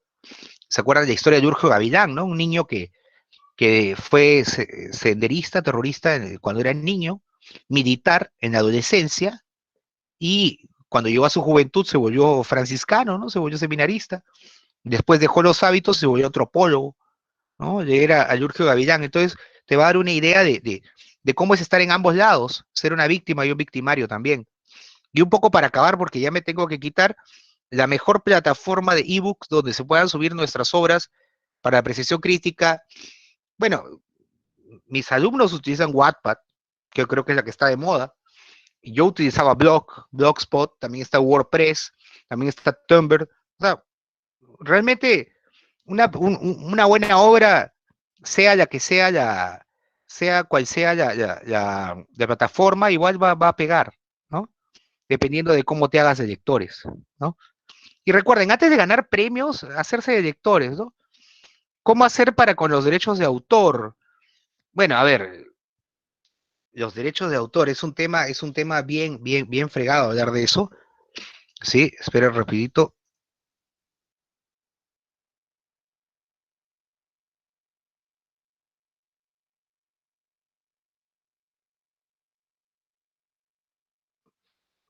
Ya, entonces es un poco, el tema del derecho de autor, ¿cómo va a ser para que nadie nos robe las ideas? Curiosa pregunta, es una pregunta siempre de Nobeles. No, a ver, a menos que la idea sea pues extraordinaria, esto de robar ideas es curioso, porque, digamos, a menos que uno sea Pepe Watanabe, que uno sea pues Edgar Allan Poe, Stephen King, ¿no? Pero en general, yo soy de idea de Creative Commons, ¿ah? Que las obras estén ahí en internet expuestas. Hay tanta información en el mundo. El tema de derecho de autor se ve con los editores, en las editoriales.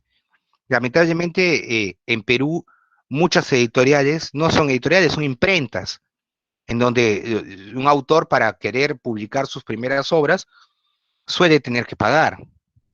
Pero cuando ese autor comienza a tener lectores, pasado muchos años, comienzas a tener lectoría, obviamente ya son las editoriales las que te consiguen y las editoriales son las que te pagan, ¿no? Yo les recomiendo eso, que en derecho de autor particularmente si están comenzando y si les van a pagar derechos de autor, pidan que les den libros, pidan que les den textos, ¿no? Porque eso ahí te aseguras, ¿no? Tendríamos que hacer tendríamos que hacer toda una hora más para poder hablar de esos temas y creo que el más conveniente para hablar sería mi editor Mauricio Mala en general, ¿no? Él podría hablar de estos temas con mayor detenimiento porque sabe todo eso de los contratos. Pero de ahí a más, como te digo, lo mejor es, si van a colocar en internet sus cuentos, si van a colocar en algún blog, en alguna plataforma, traten de ganarse sus lectores, ¿no? O sea, digamos que los cuentos de mi primer libro, Cuentos para quemarse, estaban colgados en mi blog en un inicio, en el año 2006, 2007, y ahí tenía lectores de muchas partes de Latinoamérica. Entonces fue a raíz de eso que de ahí salió y comenzó a ser publicado.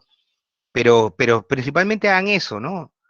Traten de buscar lectores, traten de buscar lectoría, digamos, público. No es como que tengas un grupo de tu banda de rock o lo que sea, o tu grupo de orquesta y que tengas tu público, que tengas tu gente. Eso principalmente. Más allá, lo otro pues vendrá por añadidura, si te caen premios, reconocimientos, publicaciones. Lo principal es tener lectores, esa gente que realmente valore. Pues un escritor sin lectores, ¿para qué, no? Vivir de escribir.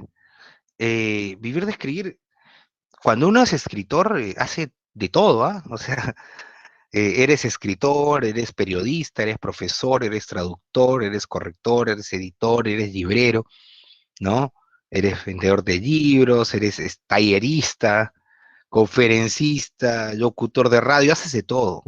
Y es lo mejor que puede haber para cualquier escritor, porque así tienes más perfiles de diferentes personajes, de diferentes personas. Digamos, si es una persona que solo se queda en sus cuatro paredes, en su oficina, y no sale de ahí, entonces, ¿qué vas a escribir, pues? ¿No? Entonces, si solo has tenido una chamba en tu vida, no has hecho nada más, no has salido de tu casa nunca, ¿qué vas a escribir, pues? ¿No? ¿Se puede vivir de la literatura? Sí, pero principalmente se tiene que no entrar a la literatura pensando en que te vas a hacer millonario, un bestseller. Puedes entrar así, ¿no? Pero para eso mejor pones, no sé, un restaurante, una bodega, un equipo de fútbol, una universidad, no sé. Hay muchas cosas más que pueden darte dinero. Si vas a entrar a la literatura es pasión, principalmente porque es un mundo jodido. Comenzando nada más que estamos en un país que no lee, en un país que no hay, la ley del libro es un saludo a la bandera, un país donde las transnacionales tienen agarrados de las bolas al Ministerio de Cultura, ¿no? Entonces, y las pequeñas editoriales, pues, están ahí siempre luchándola. Yo prefiero publicar en editoriales independientes siempre, porque eso me permite libertad creativa y eso me permite también poder manejar y poder manejar la difusión de mis propios libros.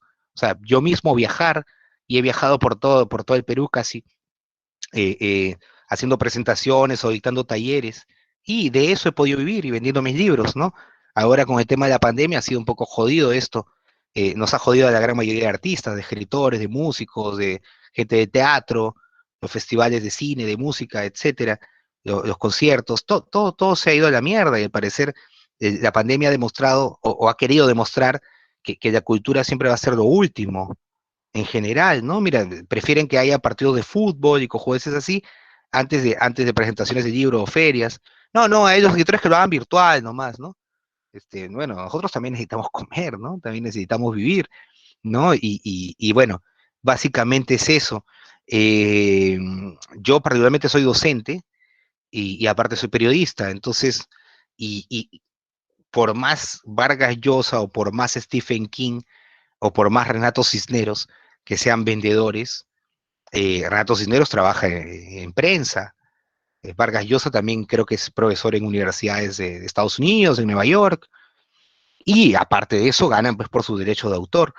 Pero digamos que a menos que seas pues un Bukowski, ¿no? O a menos que seas pues un Jack Kerouac, no sé, un escritor muy bohemio. Entonces, o a menos que seas un Stephen King que ya tiene una maquinaria pues de Ghost Riders, entonces la cosa es más difícil, ¿no? Tratar un poco de pisar los tiempos. Como el proceso de registro de cuentos y obras, soy de Trujillo, eso lo tiene que ver los editores, ¿no? El registro, sobre todo en la Biblioteca Nacional, cuando publiques un libro, tienes que ir Biblioteca Nacional a hacer el depósito legal, ¿no? El año pasado fui a una feria de libro en Piura y hubo una especie de conferencia de escritor, no recuerdo su nombre, no tengo idea, hijo, de lo que me has preguntado. ¿Se trabaja para escribir? Sí, sí, sí, sí, mucho, mucho. Ser escritor quiere decir ser muchas cosas a la vez, ¿no? Pero en la medida de lo posible, yo particularmente la tenía clara, o sea, eh, no, he tratado siempre de que mis chambas y mis labores estén ligadas a la literatura, ¿no? Entonces, si he decidido en su momento ser profesor en todos los lugares donde he sido profesor, en todas las zonas pendejas donde he sido profesor, es porque no quería estar alejado de lo que a mí me gusta, o sea, me han pagado durante muchos años por hablar de literatura, ¿no? Por estas mismas conferencias, estos mismos consejos que hoy día hemos podido compartir, es algo que he dado en muchos talleres, en muchos colegios, en diferentes partes del Perú. Entonces, digamos que yo sí podría decir que a mí particularmente la literatura es lo que me apasiona, y no sé si es lo que me dé de vivir o pueda vivir de literatura, pero por lo menos no sé si vivo de la literatura, pero sí intento vivir en literatura. O sea que cuando he trabajado en librerías, he trabajado en editoriales o he trabajado en periodismo, siempre he tratado de estar cerca a los libros, a las obras, ¿no? No, tratar siempre de meter como sea la literatura en todas las chambas que he tenido, ¿no? Ya sea como guionista, como traductor, como corrector, como ghostwriter, etcétera.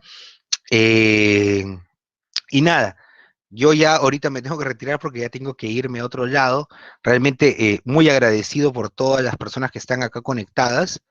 Ya con Ayrton vamos a seguramente programar algunos otros temas. Se quedan, quedan pendientes, ¿no? Muchos más temas, podemos hablar de otras cosas.